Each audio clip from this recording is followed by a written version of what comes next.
ndowooza omwami oyo yasikirwa kase eyakola baziira mu bintu nti baali beefaananyiriza ebintu bingi.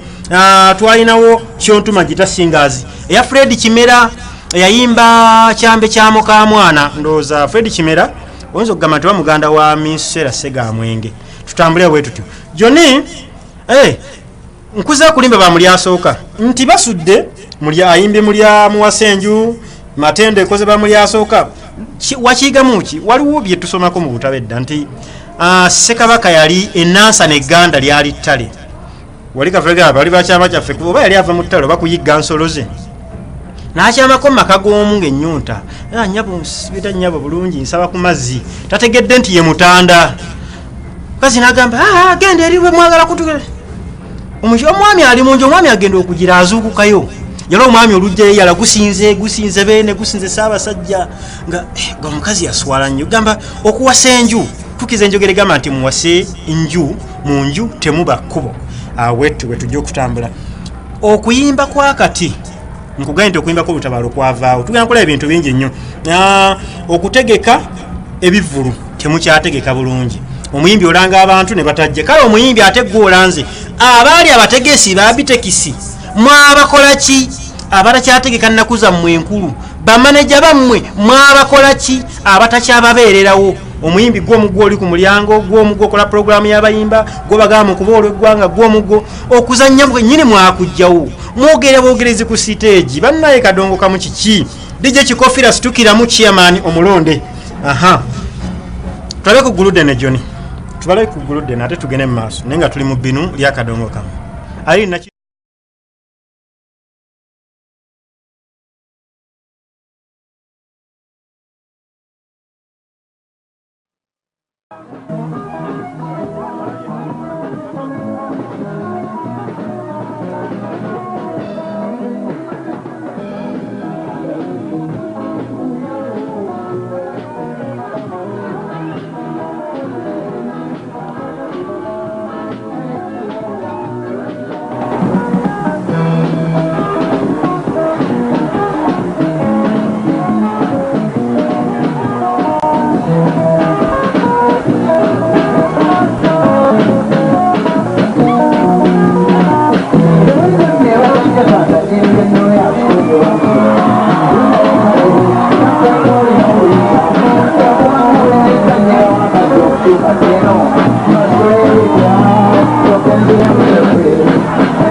Nakyagoli n'eddoboozi nyinza nti obuteebazanga nali mwavu kati nnyina ku ssente ng'obwavu bwannuma nembanga alikaloganze n'ompugula obulemu oba obulalu situlu lya liiso bameka ggwe boolabeeyo nze sibangako kikyamu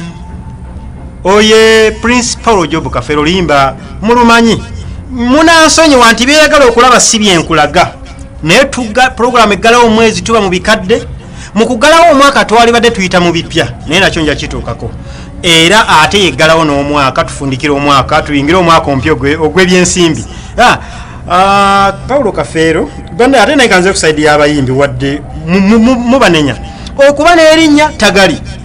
okubanga tolina nagwo mutawaana mwereere kakati ebintu bino bijjuka bibina bikusoberera nti ekivu era kyekiri ekyabaddemu Kasozi basudde ne Kafeero katolo oluyimba olabye ttiimu ezze okuzina esookawo tugibalageko Johnny ttiimu eyo ogiraba laba oli Kiberu ali ku ndongeri gy'olabamu akere omwami Kiberu oyo gyali mulamu ne bannaye lengera Kafeero bwayiringita lengera n'atadde banne ku munkenke lengera basudde ne Kasozi baabo laba basudde naye agamba kasajja katta abantu uyo okulamiriza basudde uyo ne Kasozi bagabana akasajja katta abantu bannango ye Kadongo Kamu gwe twagala Kasega wakayimbe muzese batageba n'ekiki ekibadde mu ggwanga kasajja kayiringita joli tukazewa kayiringita wali obuzina oyo nno Kiberu gwolaba ne okulaluka omutwe afudde asinga Kiberu yatabuka muzibu laba Kafere wayiringita amazina alinga oluyimba oluteeka bayimbi banno ku bunkenke kyetuba tugusa omuyimbi omunene atadde bayimbi bannabanene ku bunkenke okifunamu ki nti omulaba Kafeero kati awo osaasirira muzeeyi Fred Sebatta nti obwamulekwa bw'alina bw'amaanyi beyakolanga nabo beyavuganyanga nabo beyatuulanga nabo takyalinawo takyalabako abasudde yagamba buli muyimbi kwata ku ttama wadde ogwa mu biti ebyo bisatu olwaleero mulimu munene sigenda gamba nti atunuulira embeera gy'alimu talina waagitandikira naawe ogikomya kuba tewaliiwo nti embiranye yabeerangawo waba Kafeero alumbye siteegi kati Kafeero omugeza kwana ebiseera bino oluyimba guludde ne Nakivuba atuuze abazinyi baabo ate alinayo peyi endala kakati oterulimu muzannyo peyi endala yiyo kati tulabe guludde ne basudde gye luggwera mu maaso nti bwe lwali luggwa abantu bamanya bumanya nti kayimbe lino oluyimba jjo nitwalage guludde ne ngaaliko basudde gye luggwera mu maaso nti kusinziira ku kye tulabye tuweddeyo ekivulu kiwedde kubanga ogenda kumulaba nga ayimba jjo ne muleeta awo nga guludde ne basudde awo awali basudde nti ayimbya emirembe n'emirembe ne bayimbi banne bakomyewo ku siteegi mu maaso ddala obalaba abantu basituka nga bafuluma obalaba basituka onagamba emirembe n'emirembe ogulakula ne babasudde nga bakomawo ku siteegi enkola emyoyo nga giri wamu era yaleka agambye nti senga ne taata basiba awamu bwe kiba kisekebbuka bakimenyamu omulaba ogulakulaba abasudde we bali awo ne Kasozi bakomyewo abantu bagenda bakkiriza terigamba mutubbye tebinyumye obala abantu bafuluma teri akubirwa ggwanga luyimba lukyagenda mu maaso naye bagenda ewaka oye Kadongo Kamu eyasombolanga abantu ebireeta abantu mu kikaali siggwe muyimbi wabula nnyimba zo ne katabe mwina nze yayina ommo nze ogamba muyimbi n'oluyimba ki ekitunda kuwala muyimbi okutunda wala oluyimba okutunda naye ku byonna ekiteeka emmere ku mmeeza kye kikiruyimba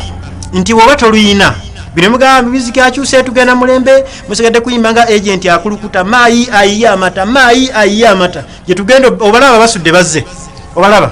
baabo egamba ekivulu kiwedde ekivulu duniya weeraba kiwedde abantu basituka bokka bagenda bamatidde nti tezigenze busa ezaffe zigenduuse joni awo tuvuddewo